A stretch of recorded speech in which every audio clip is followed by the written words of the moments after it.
Generally peaceful daw ang kabi-kabilang kilos protesta laban sa korupsyon kahapon. Iniimbestigahan rin ng PNP kung totoong may nagudyok sa mga nanggulo sa gitna ng protesta sa Maynila. May ulat on the spot si June Veneracion. Rafi, isang rap artist ang iniimbestigahan ngayon ng PNP kaugnay ng kaguluhan kahapon na may kinalaman sa mga kilos protesta kontra katiwalian. Sabi raw ng mga naaresto na tinawag ng PNP na mga hip-hop gangster, ang rapper ang nag-impluwensya sa kanila online.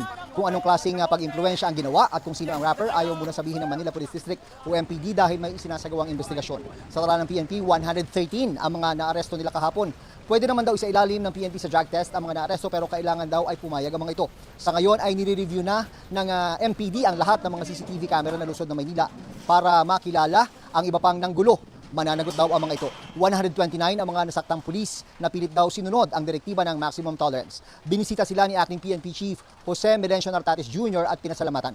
Kasama rin sa iniimbestigahan ng PNP ang pagbubunyag ni Manila Mayor Isko Moreno na isang dating politiko na mayroong financier na Filipino-Chinese at isang abogado ang nasa likod ng kaguluhan kahapon. Itunuturing ng PNP na mga isolated incident ang kaguluhan pero sa kabuuan ay generally peaceful daw ang September 21 protest rally.